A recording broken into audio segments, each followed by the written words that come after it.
स्वागत आप सभी का ब्रेकिंग न्यूज चैनल में एक बार फिर से। तो आइए जानते हैं देश दुनिया की तमाम बड़ी खबरों को। पर उससे पहले आपसे निवेदन है कि आप इस वीडियो को लाइक कर दें, शेयर कर दें ताकि हमारा हौसला बढ़ता रहे। आम आदमी के लिए बड़ी खबर, स्टेशनों पर गेस्ट को छोड़ने या रिसीव करने वालों से रेलवे वसूलेगा इतने रुपए का चार्ज। जी हां, रेलवे जल्द ही मुसाफिरों से यूजर चार्ज वसूलने की तैयारी में है। ये चार्ज 10 रुपए से लेकर 35 रुपए तक हो सकता है। रेलवे ने इसका प्रस्ताव तैयार कर लिया है और इसे कैबिनेट की मंजूरी मिलते ही लागू कर दिया जाएगा। फिलहाल देश भर के करीब 1000 स्टेशनों से ट्रेन पकड़ने पर यह चार्ज वसूला जाएगा। इसके अलावा इन स्टेशनों पर गेस्ट को छोड़ने या उनको रिसीव करने वालों से भी यूजर चार्ज वसूला जाएगा।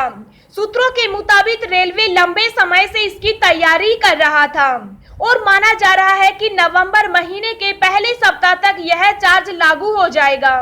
AC 1 के लिए यह चार्ज 30 से 35 रुपए, AC 2 के लिए 25 रुपए, AC 3 के लिए 20 रुपए, स्लीपर क्लास के लिए 10 रुपए हो सकता है। फिलहाल रेलवे की तरफ से जनरल क्लास के मुसाफिरों और सब अर्बन के मुसाफिरों से यह चार्ज नहीं वसूला जाएगा, लेकिन जो लोग किसी मुसाफिर को छोड़ने या रिसीव करने के लिए प्लेटफॉर्म तक जाएंगे उनको प्लेटफॉर्म टिकट के अलावा 5 रुपए के आसपास यूजर फीस अलग से देना होगा। सरकार ने दिया किसानों को बड़ा तोहफा, किया सोलर पंप को लेकर बड़ा ऐलान। जी हां, किसानों को अब सोलर पंप के लिए सस्ती दरों पर कर्ज मिल सकेगा। इसको लेकर सरकार ने बड़ा ऐलान किया। सरकार ने सोलर पंप के लिए एग्री इंफ्रा फंड का इस्तेमाल करने का फैसला लिया। मौजूदा समय में सरकार के पास 1 लाख करोड़ रुपए का एग्री इंफ्रा फंड है। एग्री इंफ्रा फंड से किसानों को सस्ता कर्ज मिलेगा। साल 2022 तक 17.50 लाख सोलर पंप लगाने का लक्ष्य है। आपको बता दें कि हाल ही में रिजर्व बैंक ने भी छोटे किसानों को फायदा पहुंचाने के लिए सोलर पंप के कर्ज से जुड़े नियमों में बदलाव किया। रिजर्व बैंक के नए नियमों के तहत किसानों को सोलर प्लांट्स लगाने को कंप्रेस्ड बायोगैस प्लांट्स के लिए आसानी से लोन मिल सकेगा। दोस्तों, अगली खबर जानने से पहले आपसे एक रिक्वेस्ट है कि इस वीडियो को बनाने में मुझे बहुत ज्यादा मेहनत लगती है, तो इस मेहनत के लिए वीडियो को एक छोटा सा लाइक जरूर करें। आतंकवाद को नष्ट करने के लिए देश के 3 शहरों में खोली जाएगी NIA की अतिरिक्त शाखाएं, गृह मंत्रालय ने दी मंजूरी। जी हां, केंद्रीय गृह मंत्रालय ने राष्ट्रीय जांच एजेंसी की 3 अतिरिक्त शाखाओं को रांची, इम्फाल और चेन्नई में स्थापित करने की मंजूरी दे दी है। NIA भारत की एक राष्ट्रीय जांच एजेंसी है जो आतंकी गतिविधियों को रोकने और भारत में आतंकवाद को समाप्त करने की दिशा में कार्य करती है।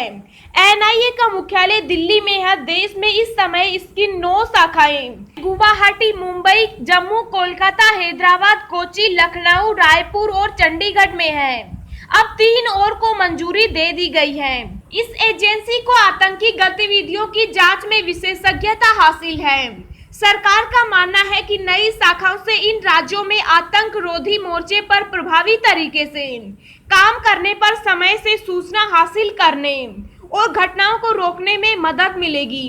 आतंक से जुड़े मामलों में विशेष अधिकार भारत सरकार ने NIA को विशेष अधिकार प्रदान किए हैं, जिससे आतंकी गतिविधियों में संलिप्त पाए जाने वाले लोगों पर ठोस कार्रवाई करके उनकी संपत्ति तक सीज करना और उस व्यक्ति का संगठन को आतंकी घोषित करना शामिल है। इसमें राज्य सरकार को हस्तक्षेप करने का अधिकार नहीं है।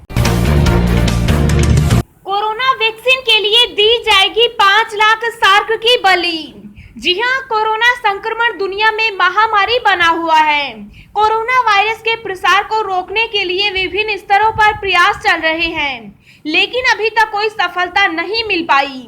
लॉकडाउन और अन्य माध्यमों से नियंत्रण प्राप्त करते हुए टीकों को विकसित करने के लिए भी प्रयास किए जा रहे हैं। अब कोरोना वैक्सीन ने सार्क के जीवन को खतरे में डाल दिया है। इससे दुनिया भर में 5 लाख सार्क के मारे जाने की आशंका है। यह चेतावनी अमेरिका के कैलिफोर्निया में सार्क मित्र देशों द्वारा जारी की गई थी। कई टीके जो कोरोना वायरस को रोकते हैं, उनमें सार्क के यकृत तेल का भी उल्लेख है। इसका उपयोग टीकों की प्रभावशीलता बढ़ाने के लिए किया जाता है।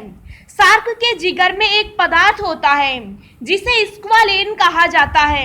यह एक तरह का प्राकृतिक तेल है। इसका उपयोग लेसिट में किया जाता है। दुनिया भर में लगभग 30 टीकों का परीक्षण किया जा रहा है। सार्क मित्र राष्ट्रों के संस्थापक स्टेफनी ने कहा कि किसी भी कारण से बड़े पैमाने पर जानवरों या मछलियों को मारना उचित नहीं है, विशेष रूप से वे जीव जो बड़े पैमाने पर प्रजनन नहीं करते हैं, उन्हें मारना गलत है। हालांकि उन्होंने कहा कि स्क्वेलेन को शामिल किए बिना वैक्सीन का परीक्षण किया जाना चाहिए। दिल्ली में फेस मास्क न पहनने के कारण जून से अब तक 25,000 से अधिक लोगों पर जुर्माना लगाया गया। जी हां, दिल्ली में जून के मध्य से अब तक मास्क नहीं लगाने के लिए 25,000 से अधिक लोगों पर जुर्माना लगाया गया। अधिकारियों ने मंगलवार को यह जानकारी दी। उन्होंने कहा कि पिछले एक सप्ताह में मास्क नहीं लगाने पर 22,000 लोगों पर जुर्माना लगाया गया। सामाजिक दूरी का पालन नहीं करने पर शहर के 11 जिलों में 1100 लोगों को पकड़ा गया और सार्वजनिक स्थानों पर थूकने के लिए 500 लोगों पर जुर्माना लगाया गया। एक वरिष्ठ सरकारी अधिकारी ने कहा, मुख्यमंत्री अरविंद केजरीवाल समेत विभिन्न अधिकारियों द्वारा जागरूकता फैलाने और अपील किए जाने के बावजूद कोविड-19 के नियमों का धड़ल्ले से उल्लंघन किया जा रहा है और इसके लिए सख्त निगरानी की जरूरत है। अब हम आपको अगले 24 घंटों के संभावित मौसम पूर्वानुमान के बारे में बता रहे हैं। अगले 24 घंटों के दौरान पंजाब और राजस्थान के कुछ और भागों के साथ साथ पश्चिमी हरियाणा से भी मानसून की वापसी के लिए स्थितियां अनुकूल बनी हुई है। इस बीच आंध्र प्रदेश, तमिलनाडु में हल्की से मध्यम बारिश के साथ साथ 1-2 जगहों पर भारी वर्षा होने की संभावना है।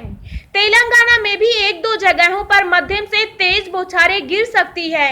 गंगीय पश्चिम बंगाल, अंडमान व निकोबार द्वीप समूह, ओडिशा, कर्नाटक, केरल और पूर्वोत्तर भारत के भागों में कुछ जगहों पर हल्की से मध्यम मानसूनी वर्षा होने की संभावना है। महाराष्ट्र के मराठवाड़, मध्य महाराष्ट्र क्षेत्र के साथ साथ दक्षिणी मध्य प्रदेश, छत्तीसगढ़ और गुजरात के क्षेत्रों में 1-2 स्थानों पर हल्की वर्षा हो सकती है।